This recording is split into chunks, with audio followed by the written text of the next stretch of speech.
Hola, esto es La Mágica Historia. Ya, vamos a seguir con la, con la historia, con la mágica historia de mi familia. Porque parece que llamó la atención. Y bueno, si esta historia puede ser de utilidad para alguien más, bienvenido sea. Yo creo que yo lo he dicho conversando con otras personas, que la mayoría de las personas tienen una mágica historia. Y las familias, y la mayoría de las familias también. Pero así por cómo funciona nuestra sociedad, digamos, castigando a este tipo de razonamiento, la gente no comparte estas cosas. Pero yo sé que, aunque no, aunque no me dejen un comentario ni nada, yo sé que hay mucha gente que ha experimentado cosas. Todos hemos experimentado alguna cosa extraña en algún momento de nuestra vida. Bueno, ya sea porque estamos tan adiestrados en racionalizarlo todo que no le damos importancia y de alguna manera lo racionalizamos como podemos y lo olvidamos, o ya sea porque tenemos temor de comentar este tipo de cosas, pero es más común de lo que muchos creen. Espérenme un poquito. Ya. Entonces, por ese lado, a lo mejor esto. La tetera. Por ese lado, a lo mejor esto puede servir a alguien, ¿cierto? De hecho, hay algunos detalles que yo mismo, dentro de esta historia familiar, consideraba inverosímil y ridículo. Pero con el tiempo me di cuenta de que algunas cosas que me compartieron le han ocurrido a otras personas, así que ya van a ver hasta los sucesos más insólitos y extravagantes. Yo lo he encontrado últimamente, sobre todo en estas plataformas que se encuentra mucho material en otras personas. Bueno, vamos entonces, no perdamos más tiempo, sigamos entonces con esta historia. Obviamente estoy contando datos generales. Me gustaría poder compartir también cosas, más detalles acerca de la familia, que tienen que ver también con la historia de Talcahuano, digamos que. eh, pero bueno, vamos, vámonos y vemos cómo sale esta cuestión. Habíamos quedado, ¿cierto? Entonces con el fallecimiento de mi abuelo, ¿cierto? El papá de mi mamá. Entonces la abuela se queda sola y con varios hijos, ¿cierto? Aquí tengo que hablar un poquito acerca de mi abuela, que yo la conocí ya con bastante edad y era una mujer muy digna, ¿me entienden? Que pasó mucha parte de su vida viviendo de manera humilde, pero ella tenía como una impronta muy digna, algo que también es muy característico de mis tíos, de la familia de mi mamá. Obviamente yo no saqué esa dignidad, pero quiero que se entienda que ella también era una mujer se veía bastante tradicionalista, bastante rígida en apariencia. En el fondo, mi abuela era una mujer muy dócil, muy amable, pero en apariencia tenía unas características muy duras. Yo cuando era chico y la conocí, era de las pocas personas que yo, por lo menos, yo lograba hacerla reír, digamos, haciéndole broma y cosas. Era una persona que reía muy poco. Bueno, lleva arrastrada también una amargura por la pérdida también de tantos hijos, que en ese tiempo era algo común, la alta mortalidad infantil, pero es algo también que ella al parecer nunca aceptó. Y otra cosa que marca, digamos, como lo noble que era esta señora, a pesar de que su apariencia no lo demostraba, es que ni siquiera en sus peores momentos ella dejó de compartir un plato de comida con quien lo necesitara. Estamos hablando, ¿cierto?, en los años 30, acá en Chile mucha pobreza, ¿cierto? Chile había pasado un periodo horrible y la zona de aquí de Talcahuano se vio muy afectada, era uno de los lugares, perdón, más afectados de Chile. Había muchísima pobreza y pobreza durísima, durísima. Entonces, obviamente la abuela cayó también dentro de esa pobreza, pero ella también invitaba a quien podía a compartir, si habían 3 porotos en la olla, se compartían los 3 porotos y cosas así. Con muchos niños sobre todo porque había mucha hambruna, aunque no se reconozca, pero era así. Entonces muchos de esos niños también mostraron cercanía a la familia y una cierta gratitud hasta cuando fueron personas mayores que seguían visitando a mi abuela, en parte como agradecimiento. Esto yo creo que da a entender de que muchas veces cuando cooperamos entre las personas, esa cooperación ni siquiera uno dice, ¿qué voy a poder ayudar aquí? A veces he impensado lo que un gesto que sea simbólico puede significar en otra persona, ¿ok? Y esta historia, creo yo, como les digo, eh, es similar a la de tantas familias de acá de la zona. La zona de Talcahuano era como una gran familia, a pesar de que el puerto no deja de ser, es bastante grande, pero en ese tiempo, ¿cierto? Yo todavía recuerdo cuando niño, todavía el puerto tenía ese ambiente como familiar, en donde familias de distintos sectores se conocían y estaban atentos de lo que ocurría con las personas. Eso se ha perdido con el tiempo. Aún se mantiene en algunos lugares, en algunos ambientes, pero se ha perdido muchísimo. Dentro de las mismas familias se ha perdido también ese interés por el otro. ¿Me entienden? Bueno, esa era un poco más o menos la personalidad de mi abuela, y en gran parte creo yo que eso también lo heredó de mi bisabuelo. Y mi bisabuelo creo yo que debe haberlo heredado también de los tatarabuelos, los que llegaron de España. ¿Ok? Y aquí viene una cuestión que yo creo que esa herencia de valores, digamos, no era solamente oral, ¿me entienden? Sino que creo yo que la abuela recibió algo más, recibió una herencia. Bueno, cuando la abuela se casó, yo dije que el abuelo, ¿cierto? Mi bisabuelo vivió un tiempo de gambusino. Y él, como no tenía muchas cosas que darle a la abuela cuando se casó, le regaló una pepita de oro que él guardaba, que era como de este tamaño. Y la abuela echó mano, obviamente, en los peores momentos a ese regalo, ¿entiendes? Pero aparentemente no fue el único regalo que ella recibió. Y resulta de que las tías hablaban de un libro secreto que mantenía la abuela entre sus cosas, ¿ok? Y yo con otro primo más o menos de mi edad, que éramos compinches, le revisábamos las cosas a la abuela para ver si pillábamos y encontramos este libro. No era uno, eran 2 libros, ¿ok? Uno era más o menos pequeño y no era nada espectacular, a pesar de que se veía de que era un libro bastante viejo. Creo que tenía la fecha, no me acuerdo de qué siglo era, pero era un libro muy, muy viejo. Pero no era nada espectacular, como les digo, era un libro de magia tradicional, pero cosas simples, o sea, interpretación de sueños, ¿me entienden? Uso de algunas hierbitas, uso medicinal de hierbas, horóscopos por ahí, qué sé yo, cositas así. Pero el otro libro era más intrigante, más especial. Era un poco más grande y estaba más ornamentado. ¿Ok? Se veía un libro más valioso, igual de antiguo, digamos.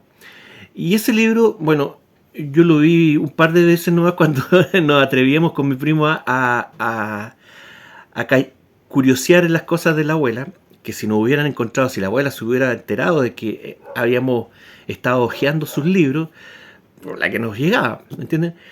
Pero por lo que me acuerdo, este libro tenía, por ejemplo, heráldica, ¿cierto? Habían dibujos de escudo y cosas así. Y nombres de personas, ¿ok?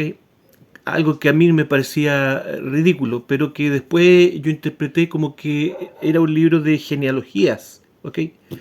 ¿por qué? Qué raro, ¿cierto? Un libro de genealogías debe ser algo raro. Si es que era de genealogía, ¿me entiendes? Estoy hablando simplemente de los recuerdos que tengo en la cabeza. Y algunos diagramas que eran como de ciencia, pero ciencia mágica, una cosa muy rara. Porque recuerdo un diagrama que había de un ojo, ¿cierto? La luz solar, cómo penetraba en el ojo y cómo actuaba en el cuerpo, la luz solar, ¿ok? Obviamente ese tipo de cosas no aparecían en las enciclopedias de la época. Bueno, con el tiempo no volví a ver el libro, falleció la abuela, qué sé yo ya era un hombre adulto, pero cuando empecé a recordar estas cosas de la familia, me llegó cierto a la mente el recuerdo de este libro y hace un tiempo pude conversar de nuevo con este primo con el que éramos compinche y que él era mucho más allegado a la abuela que yo, a pesar de que yo también compartí harto con ella, pero él fue el nieto que más compartió con ella. Y, y él tomó el tema de estos libros, me los recordó, me dijo, ¿te acuerdas de estos libros que eran de la abuela? Sí, le dije yo, así, súper interesado. Porque yo incluso había llegado a la conclusión de que ese libro tal vez podía corresponder a una parte, o a lo mejor era un código de tradiciones, ¿me entienden? Monárquico. A lo mejor de Navarra, ¿me entienden? No lo sé. Son rollos que me paso yo, pero bueno, para que tenga gracia esta historia, síganme el juego, o sea, ¿me entienden? No tengo pruebas, pero tampoco tengo dudas, como dice el dicho. La cosa es que le pregunté a mi primo, y tú sabrás, porque yo me lo preguntaba, ¿quién se habrá quedado con esos libros? Me dijo, sí, yo sé dónde están, me dijo. Ah, qué bueno, le dije yo, porque por último tener la oportunidad de poder revisarlo y poder descartar si es que era algo importante o no. Y me dijo, lo que pasa es que la abuela a mí me pidió de que cuando ella falleciera pusiera esos libros dentro de su ataúd. Y yo le dije, ¿y tú lo hiciste? Sí, me dijo él. Y yo así por dentro, así como, ¿por qué? Nada que hacer, pues. Pero de todas maneras, eso simplemente acrecentó mi curiosidad con respecto al asunto, porque ¿qué habrá motivado a la abuela a llegar a esa decisión, ¿cierto? Que se la pidió a su nieto, al más cercano, al que sabía que iba a obedecer, digamos. Eh, ¿De dónde habrá sacado esos libros la abuela? Bueno, ella no era aficionada a la lectura, ella no tenía una biblioteca, se veía que eran libros bastante antiguos, a lo mejor difíciles de conseguir, y no eran literatura, digamos, como decir, qué sé yo, una novela, la novela favorita de la abuela, qué sé yo. Eran libros, no sé, extraños, ¿me entienden? Y esta actitud de ella yo la interpreto como, no sé, tengo esto que me ata a algo, pero esto se va conmigo y muere conmigo. Hasta aquí llega esta cuestión, ¿me entienden? Eso así lo interpreto yo, no sé si ustedes lo verán de la misma manera, ¿me entienden? Porque de otra forma tampoco creo que hayan sido libros tan, por el contenido, digamos, libros tan importantes personalmente, ¿cierto? Para ella, como para haber estado tan ligada emocionalmente a esos libros, ¿me entienden? A menos que esos libros, como les digo, hayan representado algo más allá, ¿me entienden? En fin, no lo vamos a, no lo vamos a poder saber, ¿ok? Pero esto, me alargué un poquito en esto porque quería que se entendiera un poquito cómo era la personalidad y la psicología de la abuela, en donde ella rescataba algunas formas, algunas tradiciones antiguas, ¿me entienden? Seguramente, como les digo, heredadas de su papá, y su papá seguramente heredadas también a la vez de su abuelo. Y esto lo digo porque esto genera un conflicto eh, justamente con este tema de la masonería, que lo vamos a ver ahora. Cuando falleció mi abuelo, ¿cierto? El esposo de mi abuela, y ella queda sola, su hijo mayor, el mayor de mis tíos, asumió la responsabilidad de hacerse cargo de la casa, de hacerse cargo de mi abuela y de hacerse cargo de sus hermanos y sus hermanas, ¿me entienden? Algo no menor porque él era muy joven, ¿ok? Recién había salido del colegio. Pero con la suerte de que acá en la zona Talcahuano aún no se había industrializado, pero se estaba construyendo la siderúrgica de Huachipato, que pasó a ser la industria base de Talcahuano, la industria más importante de la zona. ¿Okay? Así que él entró a la industria como mensajero, recorría, ¿cierto? Cuando estaban construyendo el asunto, recorría todo el predio, digamos, de la siderúrgica, que es bastante grande, a caballo entregando mensajes, pues mensajería, ¿ok? Gracias a ese trabajo y gracias a que él se tomó el trabajo con bastante responsabilidad, ¿cierto? Dependía, él tenía mucha responsabilidad detrás de él, algo que le generó, creo yo, un peso también el hecho de el haber asumido esa responsabilidad y haber retardado su propia vida, ¿cierto? Él no se armó proyectos de casarse ni nada, ¿me entienden? Priorizando la suerte de su mamá y de su hermana. Eso es importante porque habla un poco de la forma de ser de estos tíos, de su personalidad, como les digo, esa cosa muy ética, muy correcta en algunos casos y muy rígida también en algunos casos. ¿Me entienden? Bueno, la cosa es que él fue ganando confianza con la jefatura de Huachipato debido a su seriedad, debido a su responsabilidad, etcétera, etcétera. Lo contratan de planta, pasa como a trabajar como administrativo, de alguna manera se va capacitando en el tiempo, va haciendo carrera en Huachipato. Y Huachipato, al igual que otras industrias y al igual que otros gremios de Chile, siempre estuvo muy asociado a la masonería, sobre todo, ¿cierto?, la plana mayor. Eran industrias, ¿cierto?, que venían con un capital muy fuerte de Estados Unidos, de Inglaterra, qué sé yo, y estaba metido toda esta cosa. ¿Ok? Entonces, al parecer, ¿cierto?, nuevamente la masonería comenzó a coquetear, digamos, con este tío. Y, pero él, dentro de su desconocimiento, a lo mejor, del tema, y dentro seguramente de la necesidad de asegurarse un bienestar, digamos, no solamente para él, si, insisto, que él lo tomaba como una responsabilidad muy grande, si algo le pasaba a él, toda la familia se iba a pique, ¿me entienden? Entonces era un peso muy grande, creo yo, para una sola persona. Y llegan estas personas, como les digo, a seguramente a ofrecer su amistad, ¿cierto? Su hermandad. Y el tío acepta, ¿ok? Obviamente él nunca dijo públicamente que él era masón. Yo tampoco nunca lo sospeché cuando era niño. Esto yo lo empecé a ver cuando grande, cuando uno ya empieza a razonar algunas cosas de una forma distinta y empieza a ver algunas cuestiones, ¿ok? Pero la confirmación de este asunto me lo dio mi mamá cuando yo le mencioné esta cuestión y yo le dije, ¿el tío habrá sido masón? Y ahí como que le desbloqueé un recuerdo a mi mamá y me dijo, bueno, yo recuerdo un fuerte altercado que tuvo tu tío con la abuela por esta cuestión. Resulta que la abuela comenzó a sospechar, comenzó a ver ciertas cosas raras en el tío, ¿cierto? Que iba a muchas reuniones seguramente, que tenía que cumplir con muchos compromisos más allá de lo normal en el trabajo, ¿me entienden? Hasta que no aguantó más y lo llamó a terreno y le dijo, bueno, ¿qué es lo que está pasando? ¿En qué andan metidos? ¿Me entienden? Y el tío muy de familia, muy inocente, porque no es algo que hagan los masones, le contó a su mamá, estoy metido en esto y en esto otro, según lo que recuerda mi mamá.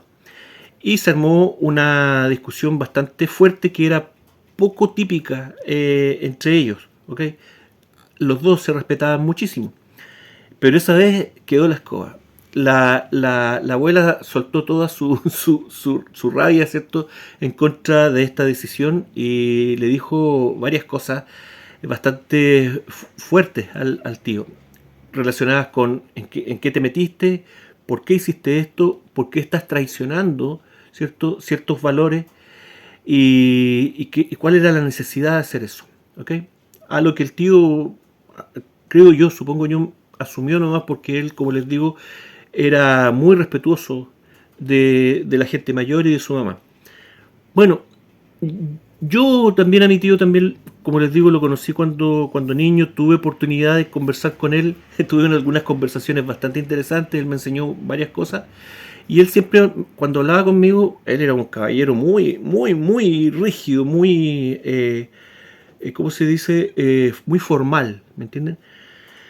Y, y él me daba a entender de que habían riesgos en la vida, ¿cierto? Como que trataba de decirme cosas, como que trataba de insinuarme de que no me metiera yo en algunas cosas, que no todo lo que vería es oro, que no me mantuviera aislado de ciertas tentaciones entre medio.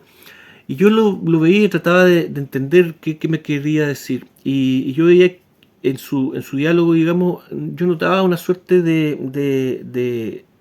no sé, de un peso, un arrepentimiento, ¿me entiendes?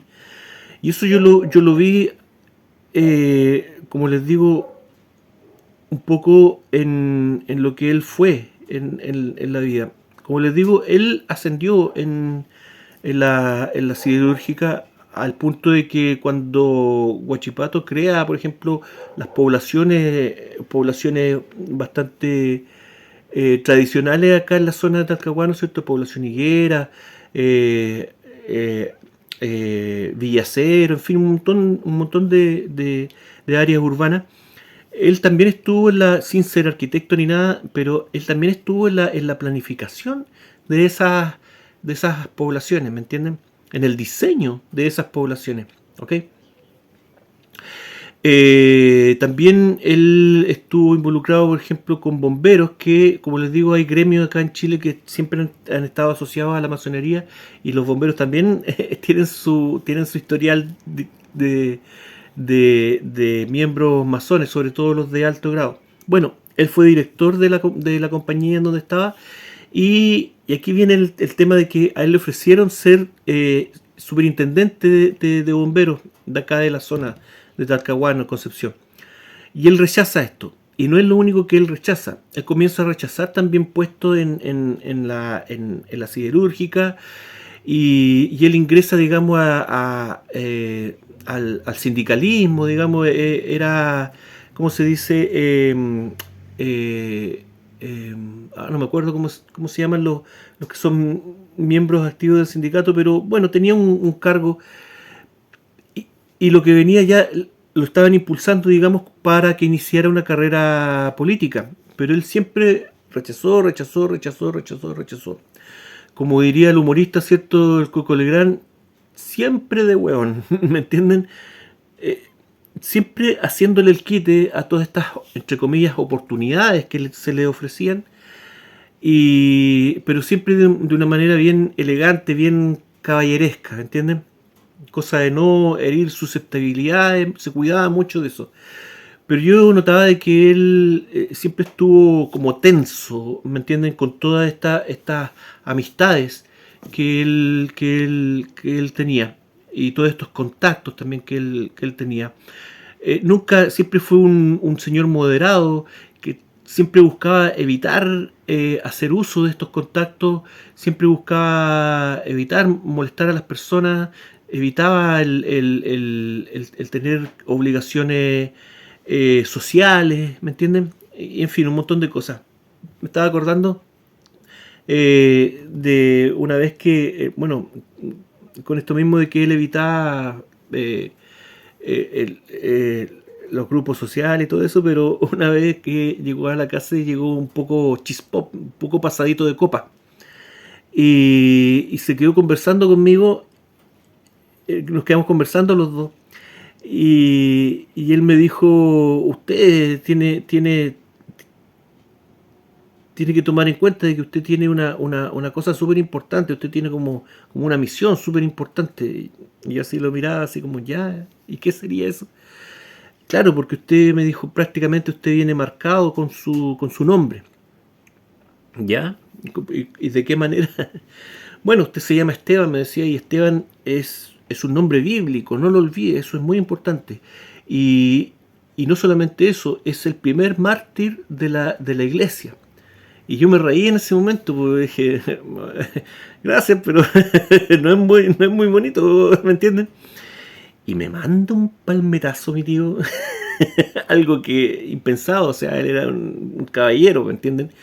Y en muy raras ocasiones él se salía de sus casillas y me colocó uno bueno, ¿me entienden? Y me dijo, no, me dijo, ponga atención, no se ría, esto es muy importante, me dijo. Usted tiene un nombre bíblico y eso a usted lo protege. No lo olvide nunca. No olvide nunca su nombre y para lo que es. Siempre es ese lenguaje enigmático, mi tío, en conversaciones conmigo, pero siempre me acuerdo de esa cuestión. Bueno, no quiero darle la lata, pero Esteban significa corona de reyes. Y yo me reía después cuando comencé a meterme un poco en esta cosa de la monarquía sagrada y a defender la monarquía sagrada y a encontrarle sentido realmente a las cosas y a encontrar el equilibrio y el orden, digamos, en este antiguo orden. Y siempre, cada cierto tiempo me acuerdo de esta conversación con el tío, de que yo tenía que hacerle honor a mi nombre y en cierto modo, cumpliendo con eso. Bueno, dejo de darle la lata. Tenemos al tío ya instalado dentro de la masonería, a regañadientes, no muy cómodo, seguramente se arrepintió después, entró a lo mejor inocentemente, pero creo yo que como tantas otras personas que entran a la masonería, yo siempre lo he dicho, hay mucha gente que ni siquiera se entera, digamos, de realmente cómo, en dónde están metidos y cómo funciona realmente la dinámica de estas cosas. ¿Okay?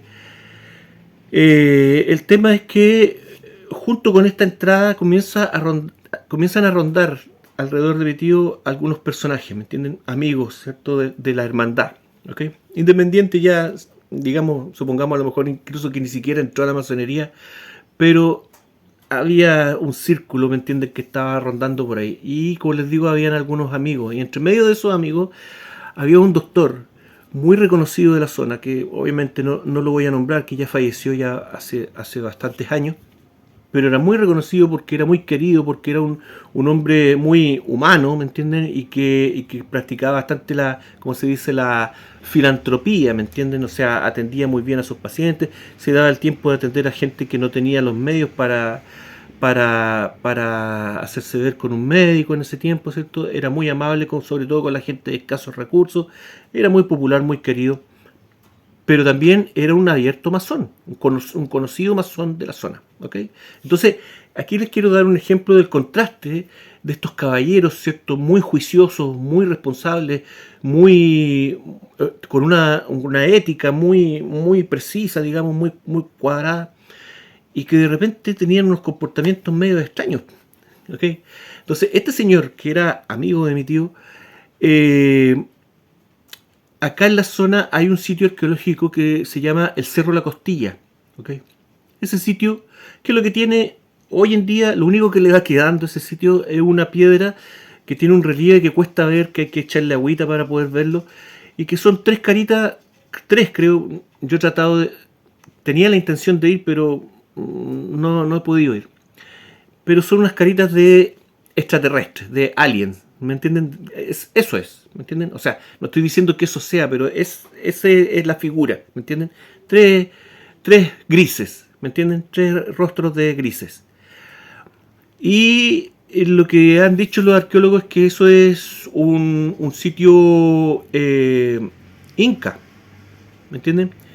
Y algo que sorprende porque se supone que los incas no habrían llegado tan al sur, ¿me entienden?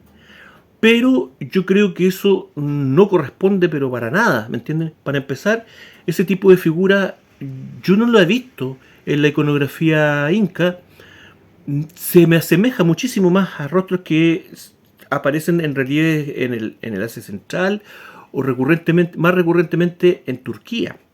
Y aparte de eso, el sitio arqueológico del Cerro de la Costilla no era solamente ese relieve, era un sitio muchísimo más importante, que tenía estructuras megalíticas de apariencia piramidal.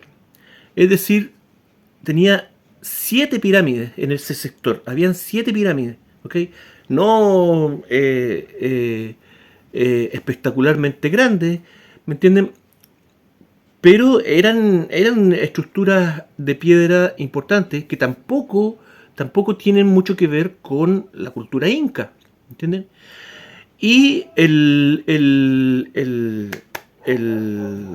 relieve, digamos, más importante y que le daba el nombre al cerro, el Cerro La Costilla, era un relieve ya de una piedra, un metro y medio sería, metro y medio, con una figura también lo voy a dibujar mejor para que lo entiendan. Espérenme un poquito. Ya, hice un dibujo.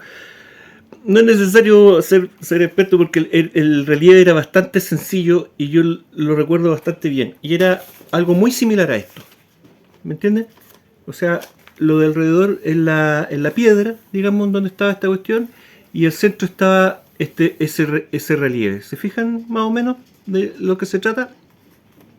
Bueno, eso puede significar muchas cosas, pero yo cuando lo vi, yo dije, oh, eso para mí están tratando de reflejar la materialización de estas criaturas, de estos demonios, ¿me entienden? Creo yo, ¿me entiendes? Incluso lo que había abajo, que por eso se llama Cerro La Costilla, porque la gente pensaba que eran como costillas, yo lo encontraba más parecido como al símbolo de Wi-Fi, de la Wi-Fi, ¿me entienden? Ya. Ese era el relieve principal que había en el Cerro La Costilla. Y este caballero, este doctor, amigo de mi tío, y muy reconocido en la zona, muy, como les digo, un señor muy juicioso. Bueno, disculpen, antes de eso, antes de que este señor visitara la zona, los amigos de la masonería echaron a correr la leyenda de que en el Cerro de la Costilla había un tesoro. Y esto creo yo con el fin de que buscadores de tesoros fueran al lugar y lo destruyeran. Y realmente eso pasó. Exactamente eso fue lo que pasó. Llegaron buscadores de tesoros al Cerro de la Costilla en distintas oportunidades y dinamitaron cada una de las 7 estructuras piramidales que había en el lugar. ¿Me entienden? Porque se echó a correr como les digo, esa voz sin ninguna base de que allí había un entierro inca, de que allí habían hecho un sacrificio de unos niños inca y que ese sacrificio obligatoriamente tenía que llevar el entierro de un tesoro. ¿Me entienden? Destruyeron el lugar, pero quedó este relieve, quedó esta piedra, ¿okay? Que aparentemente puede que mi interpretación esté correcta o no, es lo primero que a mí se me vino a la cabeza, ¿me entienden? Pero aparentemente causaba resquemor dentro de las hermandades. Y como les digo, llegó este caballero, ¿cierto? Este doctor al lugar, a visitar el lugar, pero no para verlo, ¿cuánto se llama? Documentarlo ni nada de eso. Este señor fue con un fierro, con un chuzo, y agarró a golpes el relieve hasta que partió la piedra. Y una vez que partió la piedra, siguió destruyéndola y botó lo que quedó, lo botó cerro abajo. Hasta el día de hoy no se ha encontrado, no se ha podido encontrar ese asunto. No sé si alguien lo habrá intentado, buscar los restos de lo que quedó de esas piedras.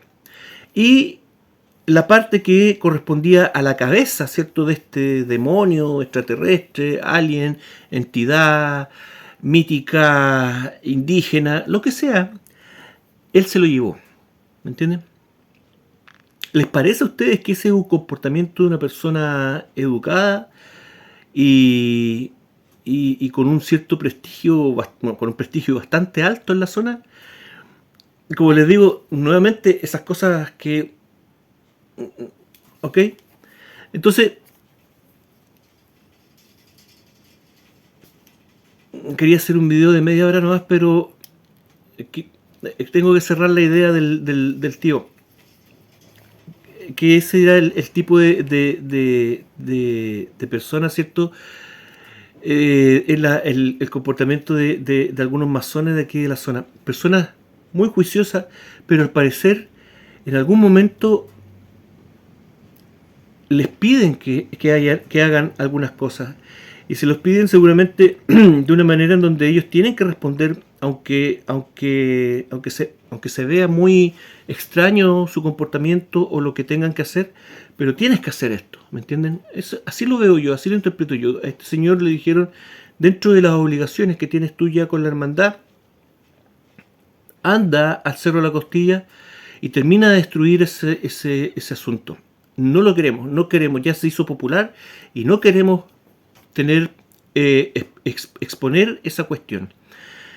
Otra cosa que me llama la atención y que lo pueden comprobar ustedes en el Google Maps es que si buscan el sitio en el Google Maps del Cerro de la Costilla, que está un poco al norte de Hualqui, se van a dar cuenta que la línea, ¿cierto?, de las torres eléctricas, ¿cierto?, que van pasando por el cerro, justamente se desvían, hacen como una U, justamente una U muy extraña y muy pequeña, solamente para pasar justamente sobre este sitio arqueológico. ¿Me entienden? Nuevamente es algo recurrente y que encontré por ahí una explicación, pero eso lo podemos conversar otro día. ¿Ok? Claro, los sitios arqueológicos son lugares especiales. ¿Ok? Y si no corresponden a lo que se quiere compartir, se debe ocultar o se debe destruir en su caso, o destruirlo o reconstruirlo, pero a la pinta de nosotros, ¿me entienden? Para hacerlo como algo turístico, ¿me entienden? Esas son las cosas que he visto yo que hacen estas personas con los sitios arqueológicos. Pero también está la posibilidad de mantener un sitio arqueológico de forma oculta, sobre todo los sitios que se mantienen, creo yo, de alguna manera activos, ¿ok? Y eso también tiene que ver con mi tío. Por eso les digo, no quería alargarme más de media hora, pero vamos a alargar el video a 1 hora. Así que tengan paciencia. Ustedes me pidieron que hiciera esto, así que tengan paciencia ahora. Resulta que con todas estas nuevas amistades aparece en escena otro caballero, otro personaje, otro abuelo, ¿me entienden? De otra familia. Un caballero que también tuvo orígenes muy humildes, vendía en la calle, vendía puerta a puerta telas, ¿me entienden? Pero que gracias a su diligencia, a su trabajo y también hay que decirlo, a su astucia, fue ascendiendo económicamente. Este señor también, obviamente, nunca lo dijo, ni yo tampoco, tampoco tengo pruebas, digamos, de decir de que este señor era masón, pero era masón, ¿me entienden? Como les digo, esto yo lo fui normalizando con el tiempo, uniendo muchas cosas, y síganme el juego, porque si no, como les digo, esta historia no resulta. Pero obviamente no llegué a esa conclusión de la noche a la mañana. ¿Ok? Bueno, este señor era masón y la verdad es que logró hacer bastante fortuna. ¿Ok? Las fortunas se hacen no solamente, ustedes sabrán, no solamente con trabajo, sino que también con contactos. El hombre que no tiene contactos no puede hacer una fortuna. ¿Me entienden? Y bueno, este caballero explotó muy bien esa cuestión, llegó a tener una fábrica no tan grande, también una cosa artesanal, pero que le permitió hacer una cierta fortuna. Compró propiedades, compró luego negocios, en fin, como les digo, amasó una cierta fortuna. a modo de anécdota, digamos, él contaba, se jactaba, ¿cierto?, de que en más de alguna ocasión alguna sucursal bancaria le había pedido dinero prestado a él, de su caja fuerte, para poder iniciar el trabajo del día.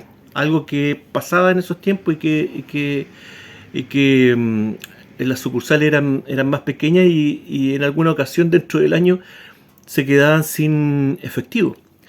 Y se acordaban de este caballero, lo llamaban y le decían, ¿nos puede prestar tantos, unos milloncitos para poder trabajar en el día? Ningún problema. Entonces él lo contaba como una anécdota también y como para quebrarse también de esa cuestión. Bueno, este señor se casó con una prima de mi mamá, ¿okay? Que ella era profesora. Ella era profesora y como tantos personajes de mi familia tenía cierto muy muy presente este asunto de ayudar a la comunidad, qué sé yo. Entonces ella hacía clase en área, le gustaba hacer clase en áreas rurales, ¿ok? Y en uno de esos traslados donde ella tenía que movilizarse en tren, qué sé yo, tuvo un accidente al bajar de un tren, un accidente bastante aparatoso y que requirió de alguna cirugía que tuvieron como efecto que ella quedó estéril, ¿ok? Entonces ellos no, obviamente ese matrimonio no podía tener hijos, ¿ok? Algo que también es recurrente, creo yo, o lo he visto en masones de alto grado, esta cosa de evitar tener hijos, ¿ok?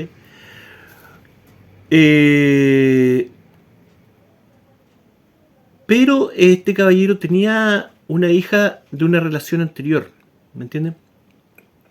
Y él se fija en mi tío para que se case con su hija. ¿Mm? Y arman ahí un matrimonio medio arreglado.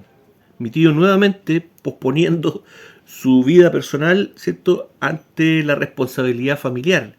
Y esta vez, a lo mejor, ante la responsabilidad, a lo mejor, incluso, no sé, de la hermandad, no sé, ¿me entienden? Pero el tema es que se casaron los tíos y, y este caballero adquirió unos terrenos en un lugar cercano donde fueron los incendios de Penco, hacia el interior del año pasado, ¿okay? Estos lugares que ahora están siendo tan populares, ¿cierto? Por estas tierras raras que se han encontrado y que dentro de las categorías de tierras raras, las que están en estas zonas son las más raras del mundo. Y también han encontrado, ¿cierto?, estos materiales también radiactivos, ¿cierto?, estos yacimientos de uranio, que también dentro de los yacimientos de uranio del mundo, también son uno de los más especiales, tienen características muy especiales.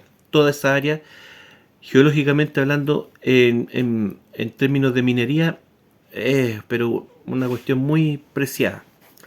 Bueno, este caballero, como les digo, compró un terreno, un campo, y, y ese lugar yo lo visité cuando niño y tiene una característica especial.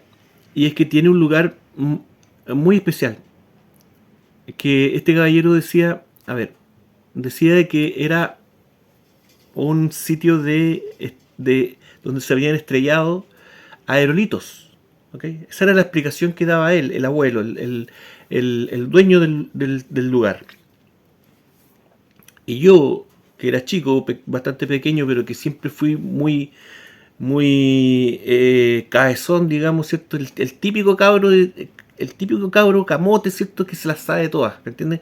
Que se ha leído un montón de enciclopedias y se las sabe todas, ¿me entiendes? Entonces yo le decía, eso no puede ser, porque en ese lugar están las piedras, ¿me entienden? De tamaño colosal. Y yo le decía, si hubiera sido aerolitos, ¿cierto? Eso es imposible, abuelo.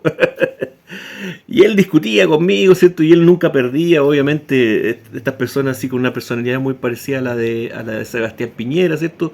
Estos empresarios que nunca pierden, ¿me entienden? No, usted no sabe lo que está hablando, ¿me entienden? Esos son aerolitos, yo los vi caer, no me alegue, ¿me entienden?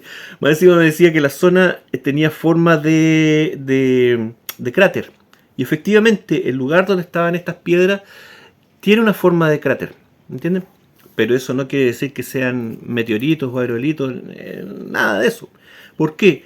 Porque estas piedras eran, como les digo, de tamaño colosal y tenían también una estructura eran piedras graníticas con una estructura muy cuadriculada.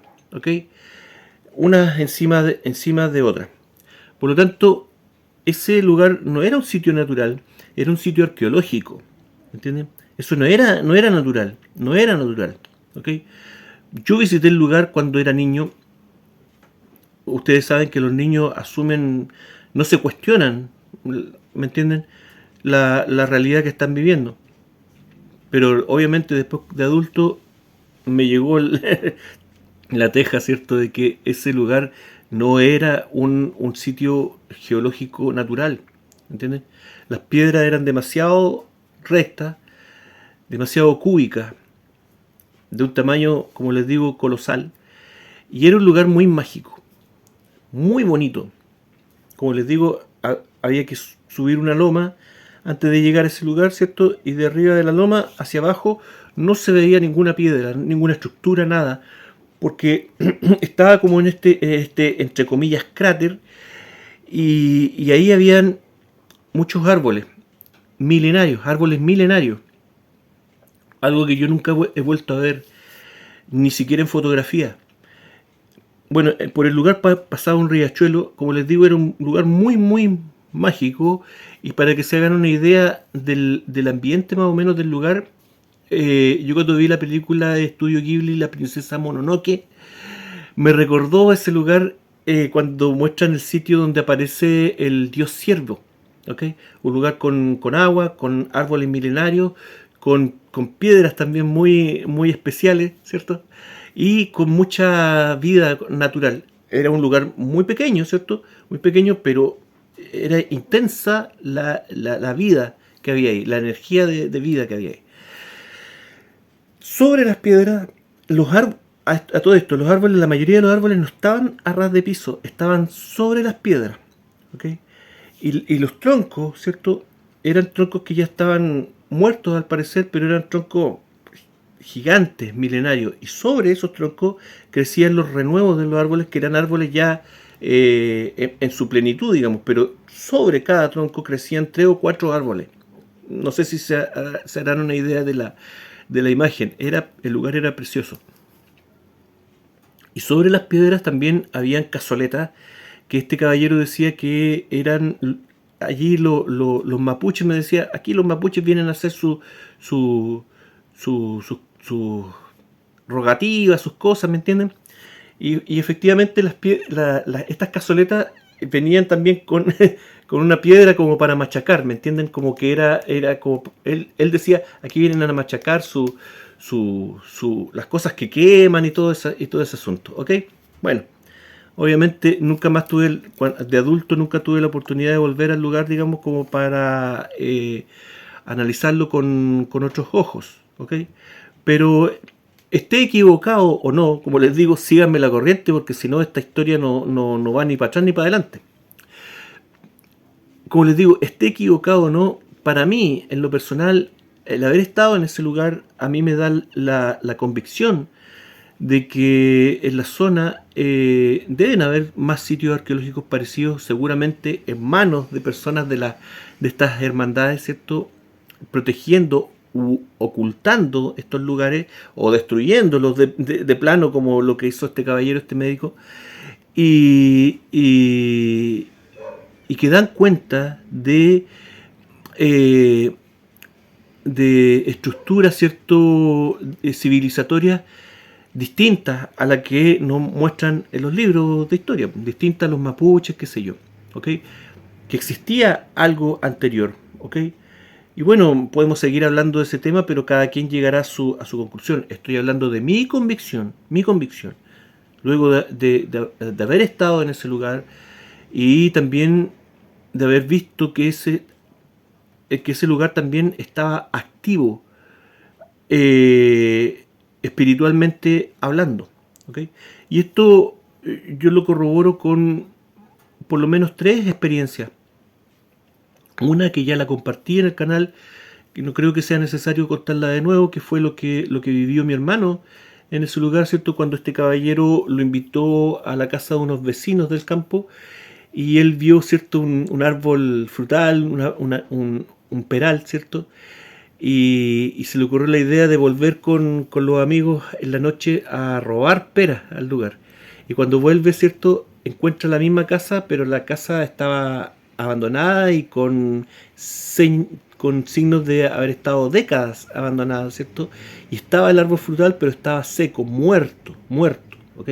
Y también eso él lo recordó cuando yo le pregunté si había vivido alguna experiencia especial en ese lugar, ¿ok? Por mi parte, yo venía de vuelta, porque con mi primo más compinche, digamos, que le digo yo, que teníamos la misma edad y compartíamos más, íbamos a ese lugar, ¿cierto? A aprovechar, a jugar, nos subíamos a las piedras, nos bañábamos ahí en el riachuelo, qué sé yo, lo pasábamos espectacular. Y una vez veníamos de vuelta, ¿cierto? Subiendo la loma que había que subir para llegar a este lugar, y al lado, ¿cierto? De la loma había una vega, un humedal, ¿cierto? Y pasado ese humedal venía un cerrito, ¿cierto? Una hilera de cerros que tenía este campo con bosque nativo, pero sin tocar, ¿me entienden? Era un manchón de bosque nativo que hay en la zona alrededor de un montón de predios agrícolas, y el único manchón de bosque nativo que queda ahí, o que queda, no sé si se habrá siniestrado este lugar con los incendios. Pero la cosa es que íbamos caminando y de repente miramos hacia abajo, hacia la vega y hacia los cerros con bosque, y del bosque aparece un animal. ¿Para qué les voy a dar más vuelta al asunto? Lo que vimos salir de ahí era como una pantera negra, ¿ok? Un felino, ¿me entienden? No era un puma, ¿cierto? No era el color característico del puma, y el lugar tampoco es como el hábitat habitual de un puma. Podría haber sido un puma si es que hubiera sido de otro color, pero era negro, ¿me entienden? Era negro y de una dimensión también bastante espectacular. O sea, nosotros lo vimos lejos, pero sabíamos que era un animal grotescamente grande para ser un felino, ¿me entienden? Una pantera, una pantera. Y vimos este animal salir del bosque, ¿cierto? Caminar unos pasos por la vega y luego entrar nuevamente al bosque. Y quedamos los dos así como, ¿qué? ¿Me entienden? Y empezamos a hablar, pues, porque contamos esto en la casa, pero ya contémoslo. Pero ¿estáis seguros? Así como, ¿estáis seguros de lo que vimos? ¿Qué viste tú? Así, ¿me entienden? Porque no era un perro, ¿cierto? ¿O era un perro? No, no era un perro, si era más grande que un perro, ¿me entienden? Y no era un perro, o sea, se entiende la diferencia, ¿me entienden? Finalmente optamos por quedarnos callados nomás, ¿me entienden? Y olvidarnos del tema. Por eso les decía yo al principio de que muchas veces las personas vivimos experiencias que no son normales, pero elegimos o buscarlo, racionalizarlo de alguna manera, u olvidarlo, ¿me entienden? Pero no compartirlo, ¿me entienden? No lo compartimos, no, o sea, nos iban a agarrar para la broma, para el deseo, ¿cierto? Y ahí íbamos a quedar, ¿ok? Y el tercer evento que me da a entender de que este lugar estaba, como les digo, espiritualmente activo, fue una vez que con este mismo primo y otros un par de jóvenes más veníamos también de vuelta de este lugar y decidimos bajar la loma y llegar a la casa a través de esta vega que había debajo de la loma, que era una vega, qué sé yo, no era mucho tramo, unos 600 metros que había que recorrer hasta llegar a la casa. La idea era llegar a la casa por la entrada trasera y entrar a la casa gritando, qué sé yo, y asustar a los tíos, ¿ok? Esa era la idea. El problema fue que cuando llegamos a la vega estaba inundada y no podíamos dar un paso sin hundirnos en el barro hasta la rodilla, ¿me entienden? Así es que, pero insistentemente queríamos hacer esta cuestión, así que de puro tonto y porfiado, seguimos a través de la vega y se nos hizo de noche recorrer esos 500, 600 metros. Llegamos a la casa de noche, llegamos gritando como era lo que queríamos hacer, pero la casa estaba vacía. Oh, los tíos salieron a buscarnos. Y ahí comenzó a cambiar el ambiente del asunto. O sea, ya no era que íbamos a estar en problemas por hacer una broma, ahora estábamos en problemas serios. Volvimos, ¿cierto?, por el camino principal hacia estas piedras, digamos. Y yo iba como más atrás con mi otro primo. Y de repente, en una lomita, ¿cierto?, se iluminan los primos así con una linterna grande que tenía el tío. Y yo como que me escondo. Y ahí el tío comienza a retar a los primos de una manera que yo nunca lo había visto tan desencajado. Y también, esa vez también, le llegó a los primos un par de palmetazos a cada uno. Que les digo, eran sus buenos palmetazos. Y el tío desencajado, como les digo, y siempre me quedo dando vuelta que les decía, ¿cierto? Les gritaba, les dije que nunca, nunca se vengan a meter a este lugar de noche. ¿Cuántas veces se lo he dicho? Y bla, bla, bla, bla, bla, bla. ¿Entienden? Ya todo así cohibidos, pero yo quedé en esa ocasión bastante impactado de ver a mi tío, que era una persona bastante, como les digo, muy correcta, muy seria, y estar tan desencajado, tan asustado, aterrado, ¿me entienden? De que pudiéramos estar en ese lugar todavía de noche, siendo que era un lugar que estaba dentro del predio, un lugar que no hay delincuencia para nada, no había por qué eh, estar tan preocupados, ¿me entienden? Y siempre me quedó dando vuelta eso hasta cuando comencé a hilar otro tipo de cuestiones, de que el lugar era un lugar mágico y que no solamente eso, sino que ese lugar estaba activo todavía. Y como estaba activo, seguramente la hermandad le pidió a este abuelo que comprara esos terrenos y que dejara ese lugar en stand-by, ¿me entienden? Para cuando lo necesitemos. Porque otra cosa que me llamaba la atención de ese campo era que el abuelo había invertido para montar toda una infraestructura agrícola en ese campo, pero era una infraestructura de mentira. Él nunca se dedicó a explotar ese lugar. Ese lugar, como les digo, tenía bosque virgen, tenía este lugar de las piedras, y tenía entre medio de los caminos, qué sé yo, como instalaciones agrícolas, alpones y cosas así, pero que él nunca utilizó. Era como entrar a una película, estas películas cuando está el pueblo, está el pueblo, pero es la pura fachada, ¿cierto? Esta película de terror en donde está la pura fachada del pueblo, pero en realidad el pueblo son personas que raras, qué sé yo. Esto era una cosa parecida, pues el campo, ¿cierto? Con un montón de instalaciones que nunca nadie ocupó ni iba a ocupar. El centro del campo era este lugar sagrado, ¿entienden? ¿Okay? Y con evidencia de que era un lugar sagrado, porque estaba la evidencia, ¿cierto?, del tema de las cazoletas que eran ocupadas por la población indígena. Así que, ¿cuántos otros lugares como ese habrán? No lo sé. La cuestión es que, como les digo, tuve la oportunidad de conversar con mi tío en varias oportunidades, y cada vez que él se quedaba solo conmigo tenía estas conversaciones crípticas, estas conversaciones enigmáticas, en donde él me trataba de dar a entender algunas cuestiones. Yo de chico no entendía nada. Finalmente, después de viejo, pude llegar a entender. Me hubiera gustado haber conocido a mi tío ya yo teniendo una edad un poco más avanzada, para haber tenido conversaciones más honestas con él.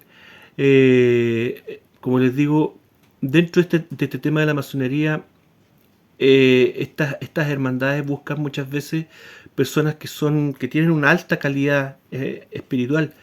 Y yo creo que ese fue en parte el caso de mi tío, y que él seguramente se vio involucrado en una cuestión que después no le gustó, pero ya era tarde, no se podía salir, y como les digo, yo veía en él este peso, como este arrepentimiento de que debía haber hecho las cosas de otra manera, ¿me entienden? Bueno, ahora sí, se me fue una hora, dejémoslo hasta aquí. Voy a contar toda la historia. Ya en la próxima etapa viene la historia de mis papás, de mi mamá y de mi papá, que tiene también ahí una cosa eh, también relacionada con la masonería. También llegó a la masonería a invitar a mi papá. y ahí los voy a dejar metidos. ¿Habrá aceptado él o habrá rechazado como los abuelos y haber asumido algunas consecuencias? Bueno, ahí vamos a ver el asunto y vamos a ver qué fue lo que pasó con mi mamá. También, que también indirectamente ella sin querer, también creo que tuvo una relación con estos poderes mágicos que lamentablemente también la involucraron en un camino que ella nunca pidió, ¿me entiendes? Bueno, eso lo podemos compartir en el próximo video. Espero que les haya gustado. Gracias. Esto fue la mágica historia. Mi mágica historia. Después al final vamos a llegar al pobre hueón. Gracias. Que estén todos bien. Cuídense. Chao, chao.